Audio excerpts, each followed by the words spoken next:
بارے میں، پانی کے چکر کے بارے میں ہم جو اسکول میں پڑھتے ہیں واٹر سائیکل کے بارے میں، پانی کے چکر کے بارے میں، سب سے پہلے اس جدید پانی کے چکر کا ذکر کیا تھا سر برنارڈ پیلیسی نے سن 1580 میں.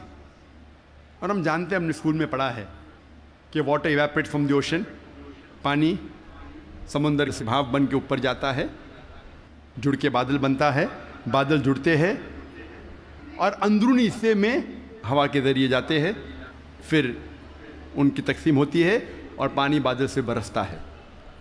بارش برسنے کے بعد یہ پانی نہر بن کر، اسٹریم بن کے، لیک بن کے پھر سے جاتا ہے سمندر میں، اور یہ پانی کا چکر کمپلیٹ ہوتا ہے. پہلے لوگ کو 16ویں صدی کے پہلے اس کا علم نہیں تھا. 7 صدی قبل مسیح تھیلز آف ملیٹس نے کہا تھا یہ بارش کیسے آتی تھی. یہ جو اوشن کا سپرے ہے، سپرے آف دی اوشن، ہوا سے اٹھاتی تھی اور اندرونی حصے میں بارش جیسے برساتی تھی. یہ لوگ سمجھتے تھے بارش اس طریقے آتی تھی. لوگ کو یہ نہیں پتا تھا کہ زمین کے نیچے جو پانی ہے وہ کیسے جمتا تھا. کئی نظریات تھے. لوگ پہلے سوچتے تھے کہ یہ ہوا کا دباؤ پانی پہ، سمندر پہ، پانی کو زمین سے نیچے لے جاتا تھا اور اس طریقے سے زمین کے نیچے پانی آتا تھا. لوگ پہلے یہ سمجھتے تھے at the time of Pluto کے وقت کہ یہ پانی ایک خفیہ راستے سے واپس جاتا تھا سمندر کی طرف. سمندر میں secret passage, the great abyss known as the Tartarus at the time of Pluto. ایک خفیہ راستے سے پانی زمین کے نیچے سے جاتا تھا سمندر میں، اسے کہتے تھے گریٹ ایبس ٹارٹرس. اور یہ لوگ سمجھتے تھے 16ویں صدی تک. 18ویں صدی میں ڈیسکارٹس بھی اس بات کو تسلیم کرتا تھا، اور 19ویں صدی میں ایرسٹوٹل کا نظریہ بھی لوگ سمجھتے تھے صحیح ہے کہ viper was picked up and it condensed in mountain caverns which gave rise to underground lakes which was the source of water for the springs. یہ پانی کی بھاپ پہاڑ میں جم جاتی تھی اور پھر زمین کے نیچے بنتے تھے تالاب جو سپرنگز کو پانی دیتے تھے. یہ تالاب، انڈر گراؤنڈ تالاب جو ہے، سپرنگز کو پانی دیتے تھے.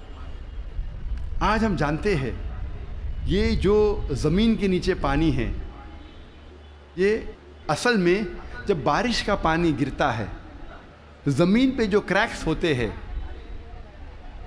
اور سورسز کے ذریعے، کریکس کے ذریعے یہ پانی نیچے جاتا ہے. قرآن مجید میں اس کا ذکر ہے سورہ الزمر میں، سورہ نمبر 39 آیت نمبر 21 میں. اللہ سبحانہ و تعالیٰ آسمان سے پانی برساتا ہے اور زمین میں جس میں کریکس ہے اس کے ذریعے زمین میں پانی دیتا ہے، اور جو بوئی ہوئی زمین ہے وہ رنگ برنگی ہو جاتی ہے. It brings various colours of sown field. اللہ تعالیٰ فرماتے ہیں سورہ روم میں، سورہ نمبر 30 آیت نمبر 24 میں کہ اللہ سبحانہ و تعالیٰ آسمان سے بارش برساتا ہے اور مری ہوئی زمین میں جان ڈالتا ہے. اللہ تعالیٰ فرماتے ہیں سورہ مومنون میں، سورہ نمبر 23 آیت نمبر 18 میں کہ اللہ سبحانہ و تعالیٰ پانی آسمان سے برساتے ہیں اور اس پانی کو جما سکتے ہیں اور اس پانی کو بہا سکتے بھی ہے. بہانے پہ قادر ہے. اللہ can store the water as well as drain it. قرآن میں ذکر آتا ہے سورہ طارق میں، سورہ نمبر 86 چیپٹر 86 آیت نمبر 11 میں، وَالسَّمَاءِ ذَاتِ الرَّجْ، that heaven which returns، وہ آسمان جو واپس دیتا ہے.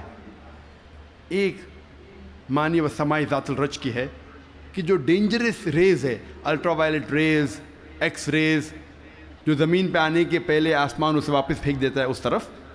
اس کے علاوہ یہ جو پانی کا بھاپ ہے، واٹر ویپرائز ہوتا ہے، بادل میں بنتا ہے اور پھر سے یہ آسمان اس پانی کو زمین پہ برساتا ہے. وَالسَّمَاءِ ذَاتِ الرَّجْ. اللہ تعالیٰ فرماتے ہیں سورہ الحجر میں، سورہ نمبر 15 آیت نمبر 22 میں، وی کاز فیکنڈیٹنگ ونڈز، ہم ہوا کے ذریعے بادل کو بھوجل کرتے ہیں. عربی لفظ لواقی لقا سے آتا ہے، جس کا معنی ہے ٹو امپریگنیٹ، ٹو فیکنڈیٹ، برآور کرنا، بوجھل کرنا۔ ہوا بادل کو پولن گرینز کے ذریعے بوجھل کرتی ہے، اٹ امپریگنیٹس دا کلاؤڈ۔ اور دوسری وجہ ہے کہ بادل جب آپس میں ملتے ہیں دے کنڈینس، اس کے بعد پانی برستا ہے۔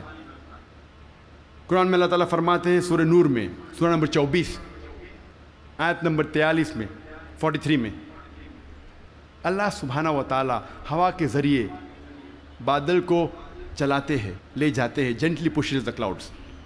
پھر یہ بادل آپس میں جڑتے ہیں، بڑے ہو جاتے ہیں، اس کے بعد پانی بادل سے برستا ہے۔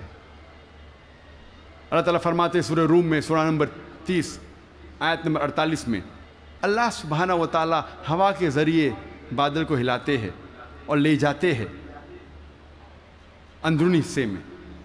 اس کے بعد بادل کو چھوٹے چھوٹے حصے میں تقسیم کرتے ہیں، اس کے بعد پانی بادل سے برستا ہے۔